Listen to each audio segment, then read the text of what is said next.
Hey folks, this is Matt once again, and unfortunately, we've gotten to the third and so far final chapter of the Beverly Hills Cop franchise, Beverly Hills Cop III.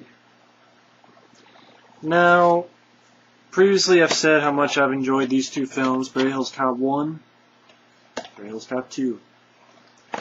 And I know there are fans of this movie. I know a good friend of mine, Effrey, who ranted on this film, is going, what, there are fans? Yeah. There's one, Jab Move Johnny, I think he likes this film a lot. You go on IMDb, I've read a lot of comments a lot who don't, there's still a lot who do like this film.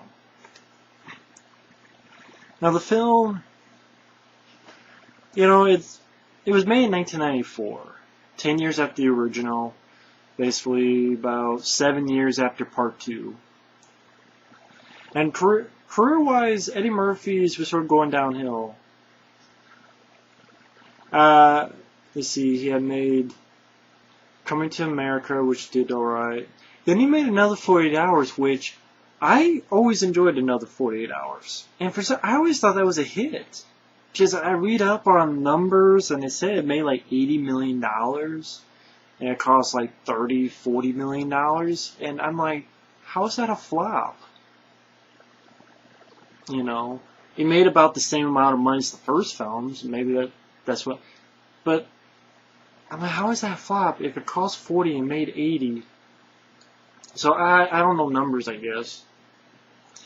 Then he made Boomerang, which again some people call it a flop, but that film I thought made some money, but I don't know. I'm not a fan of Boomerang, though. The Distinguished Gentleman didn't do well, but I like the Distinguished. Can't say the word right, Distinguished Gentleman. But I like it alright. It's a little too long, but I like it alright.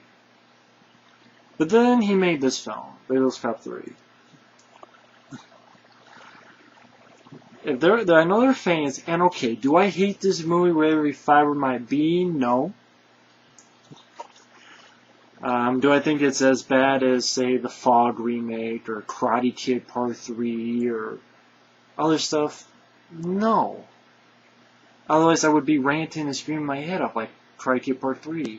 I might re-review that one day. But it's one of those films that I'm watching, and I'm sort of watching this movie, and I'm going, I'm not, like, pissed with vinegar, but I'm sort of like, bland. You know those movies you watch and you don't really react to it. It sort of sits there in its lifelessness. Like I sit there and go, like sort of like not laughing or not being thrilled or not really getting involved. It just was and I guess there were a bunch of stories going on and on about what plot to do. Would they, once again, like the sort of first idea they thought for the sequel, Beverly Hills Cop 2, maybe they go overseas, and basically they kept changing the story around, so much so that Ronny Cox couldn't come back, and John Ashton couldn't come back, because they had commitments. And like they would have committed, but they kept changing stuff, so that lengthened the process, and thus those actors had to take other jobs at the same time they were making this. And it's funny that Eddie Murphy in the little featurette in Part 2 that they made back in the day, he said, I would not make a film without those two guys, Judge Reinhold and John Ashton. He made some movie without John Ashton, so it's kind of weird. Basically, money talks, bullshit walks. And I thought there was a quote somewhere that basically he did it for the money. Now, of course, with movie stars, you never know what's bullshit. Sometimes they say, oh, this is better than... Like, one said that he thought this was infinitely better than Part 2. Then there's another one, like James Lipton, where he said that Part 3 is atrocious, and, the characters banned him out. So you never know what people think. I mean, I think the 3 being better than Part 2, I think that was just, at the time the film released, how you bullshit people. Come see my movie. It's even better than the second one, and it's nowhere near. I think even Eddie Murphy realizes it, because he really nowadays doesn't talk shit on part 2, but he'll talk shit about part 3. And I'm with him on that. So Ronny Cox doesn't return, even though his character became police chief at the part 2, but he doesn't return, and they never explain what happened to him. John Ashton is explained that his character was retired, which is weird that Eddie Murphy's character didn't know that, since he was close friends with those guys. You know what I mean? They went on fishing, vacations with each other. They helped each other out. They saved each other's lives. You would think Eddie Murphy would know his friend was retired,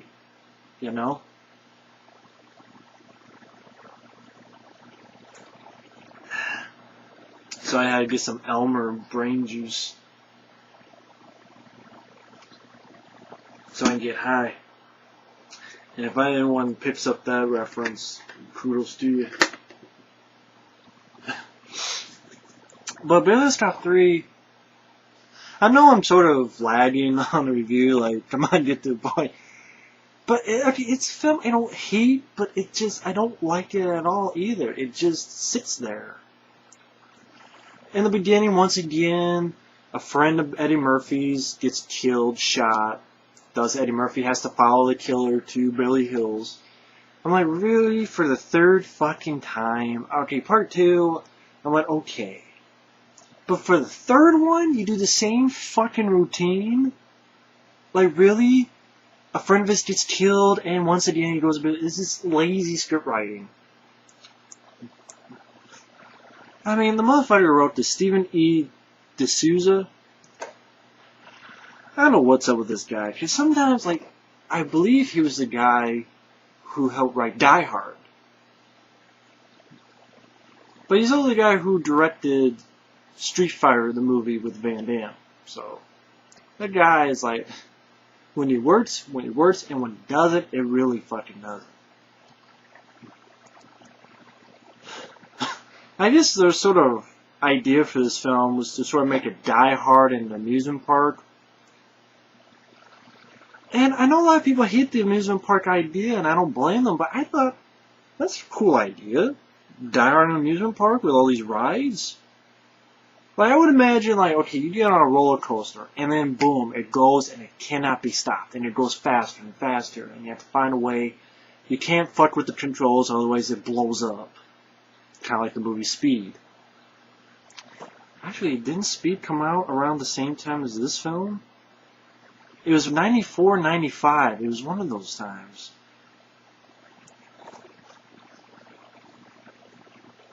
And a year later, you did Die Hard with a Vengeance. I'm just thinking of the time frame that this movie came out. And, like, of course, the movie Eddie Murphy did after is Vampire Brooklyn, which was an extremely horrible film. It's tough talking about this movie. And the friend that gets shot is Inspector Todd from the first 2 films. And he says to Axel Foley, I don't know how I came up with Ellie. I'm out of it, I guess. It's 5 in the morning. I've been watching all 3 of these films tonight, so forgive me for that. The movie ain't worth fucking talking about. That's what I'm getting at. It's Inspector Todd gets killed, and he says, "You on a coffee break, Axel? Go and get that son of a bitch." And the whole script just seems lame and lazy.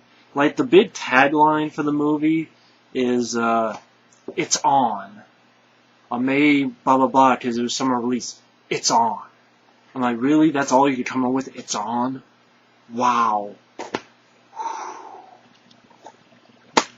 And basically it leads Eddie Murphy to Wonder World, kind of like a Disney World, but not quite. And there's a counterfeiting operation, and Eddie Murphy was stopped by this guy who supposedly with the feds or whatever, and doesn't want Eddie Murphy to butt in. You know right off the bat that guy's a bad guy, and he's going, ooh, a twist. No, it's not a twist. You see it coming 5 miles away. What? No. Yes, you do see it coming miles away. And the bad guy, I thought was extremely bland, and even Bridget Nielsen Steven Berkoff, they even have more personality than this guy, and that's a stretch. But the movie was lame. Judge Reinhold plays basically, they don't do anything with his character. He's with this weird, stupid title, JJDSIOCC shit. Something like that, something about perimeters. If one bad guy crosses a perimeter from one county to another, whatever, and he's the guy who, if a criminal crosses between lines of jurisdiction, he goes in. It's a useless role, which is fucking a shame. Hector Elizondo as a new character is brought in, since John Ashton isn't there. Because again, he was committed to filming something else. On the featurettes on the previous two, he said he'd be happy to do a part 4. So obviously it wasn't because he didn't want to do it, it's just they kept fucking with the stories.